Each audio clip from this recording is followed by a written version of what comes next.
yada salım ki, hələ 95-ci ilin yanvarında Surət Hüseynov, Eldar Əliyev və onların ətrafında olan şəxslər barədə. Hələ biz artıq hakimiyyətdə də deyildik, haqqımızda da axtarış, o cümlədən həmin hadisələrə görə demək, axtarış elan olunmuşdu və demək, cinayət təqibi gedirdi. Yanvarında Surət Hüseynov və onun ətrafı haqqında Eldar Əliyevin də adı daxil olaraq 70-ci maddənin o dövrdə qüvvədə olan Azərbaycan Cinayət Məcəlləsinin 70-ci maddə 2 3-cü hissəsi ilə cinayət işi qaldırılıb. Və həmin cinayət işi, həmin maddə ölüm cəzasını o dövrdə necə tutulur və ömürlük cəza. Mən hesab edirəm ki, bu əslində təkrar edilən dövlət çevrilişi və vətənə xəyanət ittihamı ilə də əvəz olunmalı idi. Və həmin cinayət işi də bugünə qədər də bağlanmayıb. Həmin maddə ilə aparılan cinayət işi 98-ci ildə, 99-cu ildə Surət Hüseynov haqqında 94-cü ilin oktyabr hadisələrindəki iştirakına görə hökm çıxarıldı. Ölüm cəzası ləğv olunduğuna görə ömürlük həbs cəzası verildi. Amma Gəncə hadisələrinə görə onun barəsində olan qaldırılmış iş demək bizim əvvəlki işlə birləşdirərək istintaqa göndərildi ki, birgə bunları bir yerdə demək təhqiqatının aparılmasının məqsədləri bunu sayılaraq. Yəni demək istəyirəm ki, bugün həmin hadisələrin də Surət Hüseynov və ətrafının cinayət etməsi və bunun ölüm cəzasını tutan o dövrdəki qanunvericiliyə görə cinayət olması barədə hətta bizdən sonraki hakimiyyətin də bir hüquqi qiyməti ortadadır. O ki qaldı bizim tərəfdən olan, bəziləri də yenə də bunu bilmir, bizə qarşı irəli sürülən 93-cü ildəki ittihama, həmin ittihamlar haqqında iki hüquqi qərar var. Biri 95-ci ilin yeni yanvarında çıxarılmış qərarla 57-ci maddə ilə ki, ittiham irəli sürülmüşdü. Əvvəz Elçibəy hakimiyyətinin vəzifəli şəxsləri haqqında, o cümlədən mənim haqqında. O tərkib demək olmadığı sübuta getirilərək ona görə ittiham ləğv edilmişdi. Sonra 98-ci ildə işi aparan istəndik bu işə bu maddələrin bir çoxu üzrə xitam vermişdi. Sonra 98-ci ildə 99-cu ildə qeyd elədiyim bu maddədən yenidən o xitam ləğv olunmuşdu və istintaq aparılmalı ki, bugünə qədər də güya aparılır.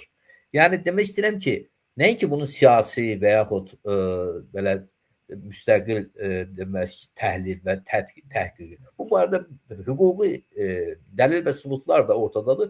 Mən bir-iki məsələni də xatırladım. Yəni təkcə bu iyunun 4-ü ilə bağlı isə bəyan o dediyi təbərrüatlar ki, konkret bu hərəkətlərə aiddir. Tamamilə onlar məsələlərə aydınlıq gətirən çox ciddi detallardır. Amma mən bir sadalayım yenə bu məsələni. Aprel ayının 2-sində Gəncədə Surət Hüseynovun rəhbərliyi ilə 709-cu hərbi hissənin bazasında qeyri-qanuni hərbi birlik yaradılır. Diqqət edin, bu əslində dövlətə və konstitusiyaya qarşı çox ciddi bir hərəkətin başlandığı 93-cü aprel ayının 2-sində. Sonra həmin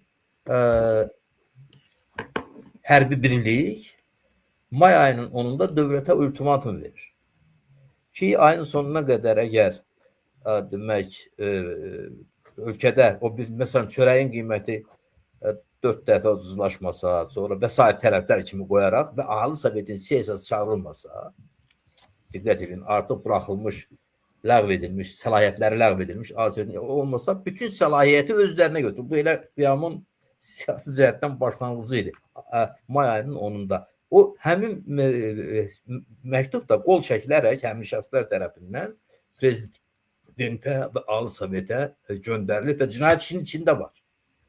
Yəni həmin sənəd cinayət işinin içindədir. Sonra bir də bir şeyə də diqqət edin, bunun digər ayaqlarına bir baxın. May ayının 26-sı 93-cü ildə, indi burada yoxdur, bəlkə də qulaq asır, eşidir, istəsə də qoşulsun, cavab versin, yeri gəlmişkən.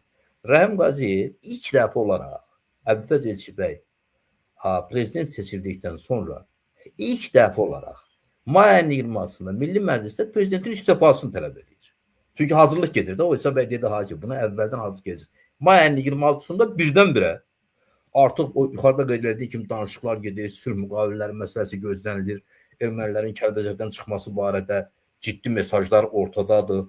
ABŞ, Türkiyə, Rusiya və Türkiyə arabuluculuğu ilə bir proses gedir və bütün dünyanın diqqəti bu məsələyə cəlb olunur. Rəhim Qaziyev birdən-birə 26 mayda Milli Məclisdə prezidentin istifasını tələb edir. Sonra bir maraqlı bir detal da deyim sizə. İyun ayının 2-sində 93-cü ildə yenə Milli Məclisdə Dövlət Şurası bədiyyədə Gürcüstanla müqayisə. Dövlət Şurasının yaradılması haqqında Rəhim Qaziyev sənəd paylayır. Bax, bu sənəd budur, biri də budur.